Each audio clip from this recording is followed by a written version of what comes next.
Well, good morning. You can see me, you might not be able to see where we are, but we're at Fortescue Falls. I'm just trying to get sunrise. It's blue hour now, you can see up here. Down, put that on there. Get the camera set up there, facing towards the falls. Yeah, I'm going to have a bit of a sunrise video. Rightio, it's the last shot. There you go, there's the colours coming through, gold now is coming up there. Let's hit that intro and let's take some shots. Rightio.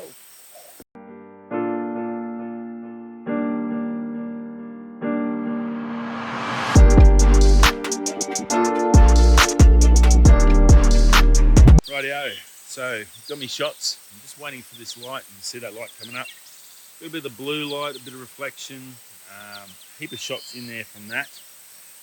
Come up pretty good. What I basically did was start up with about 1600 ISO f16, 30 seconds. I think that was it. I think it was f11 actually at 30 seconds. And then I went up to f16. Once the light started coming, more and more light, just added more aperture to get that nice sharpness of the rocks and everything. I want that nice and sharp. Also got the Nissi circular polarizer on, and I was changing that to on and off so I could get reflection and try and get some of the blue light on the blue hour on the water, see if I could get some of that as well. So I've got some options there. Then I basically just went down the spectrum. As more and more light come in, I just went down the ISO back to 100 and then sat at f16 and then went slowly down f16. From f16 once I got there, and then I went time. I went from 30 seconds I think down, and I finished up at about 10 seconds, and that's what I've done. So now I'm just waiting for, you can see the difference. So there's a rock, same rock, but that's the sunrise on it, and that's the normal light, so blue light I guess. Definitely difference, you can see that. So it's very important. In the Pilbara you get these beautiful rock formations. You need that right colour, you need that right light on it. I guess with everything in photography, all about the light. You can have a beautiful location like this and it's okay and it's great, but you get that light, if I can get that sunrise in and get that gold glow on the waterfall, pow, that's a bucket list shot. So very important. After that I'm going to shoot up to Fern Pool once I've finished shooting here. See if I can get a nice shot there. There's no one down there still. I got up at 4 o'clock, so no one's stirring. I think I woke up a couple of people. Apologies. Do some shots there while I can when there's not too many people. Try and get the tripod out and see if I can get zoom right in and get some of the falls there. And that'll be it. We'll be off. Go back, pack up the van, take off. Yeah, I've got a spot, Mount Robinson, that space I want to go and have a look at on the way home. And so that might be on this video. I'll see how it go, and then we'll be heading back towards Perth. And yeah, if I'm going to stop or shoot or anything, I'll talk to you then. Other than that, I'll see you up at Fern Pool.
the lights come in and it's eventually going to get to the waterfalls, but you can see at the top, see before it was gold and now it's sort of going, it's too bright for the rock, so that sort of sunrise, that soft gold colour's gone. So by the time it gets here, it's just going to be washed out anyway because the sun's got to get up too high.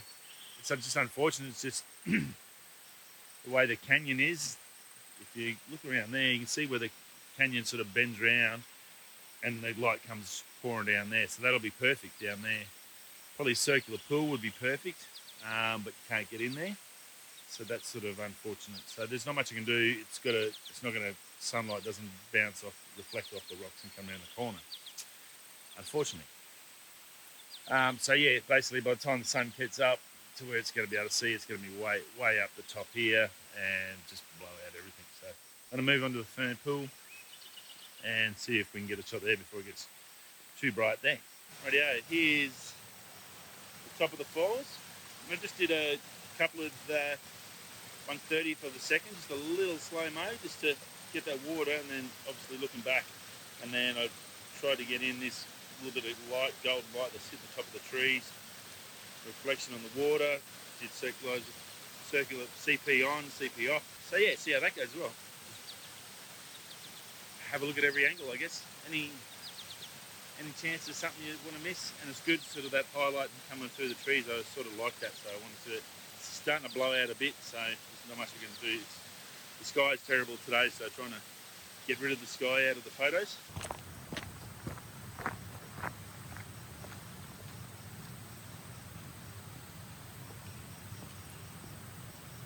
So, I don't know if you can see it. Got the ND1000 on. Just shooting through the reeds, trying to get a bit of just the reeds to frame it up. So that's the idea. Circular polarizer I'm trying again, on off. Is the reflection good? Because there's a bit of colour in that water, so it might be good. And yeah, just a lovely little waterfall shot. Oh, sunstar. There.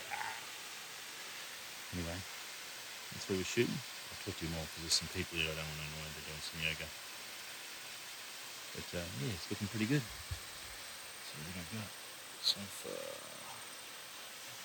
Yeah, that's sort of what we're looking at. Looks pretty good. Okay, so here's my second shot. Down at the Fern Pool. You might be able to see a couple of ladies are just doing some yoga and meditating under the waterfall, which is pretty darn cool actually.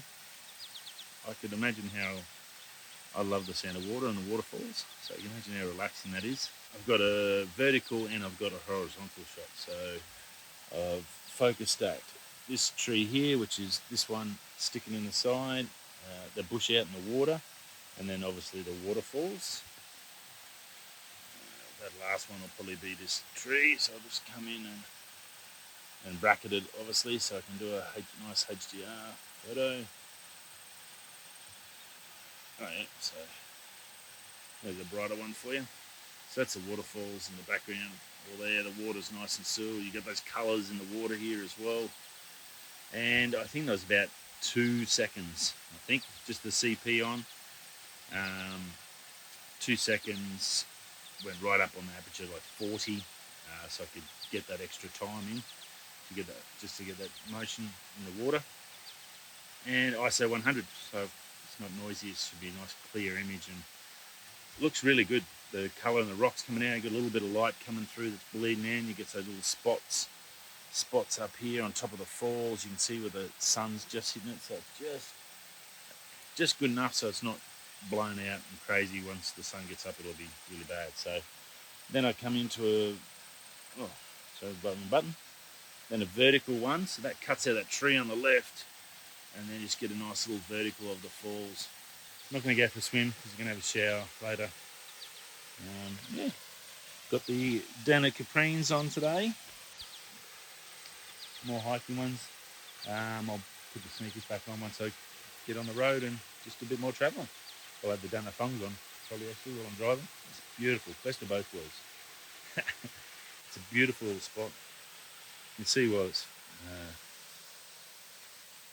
called Fern Pool. There's all this ferns coming around the rock, this beautiful big old tree which is holding up the rocks. You want that sun to blow it out. Yeah, look at that. Pretty magnificent. Fortunately, I think a heap of people have climbed it and done stuff to it. Beautiful big old tree. So a beautiful little spot. You can come down. There's a little pontoon here. If you dangle your feet over, little fishies will nibble at your feet and eat your dead skin like they do in Asia. So and doesn't fish nothing. It's part of the package. And yeah, that's the end of it. Been a good little morning. Hope you enjoyed that. I'm done and dusted now. I'm going to hike back up to the van, pack up, and then we'll be off. Hopefully I can get to Mount Magnet tonight. But I might talk to you on the way. Oh, I might stop at that. Might have one stop, but I'll talk to you if I do that as we go. Rightio. Thanks for stopping by. And yeah, if you haven't already hit subscribe and like, smash that because I've got to pay for these trips somehow. Rightio, I'll talk to you on the next video. Stay safe. Peace.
So this is what you got to deal with when you're coming up the Great Northern Highway back from Karijini.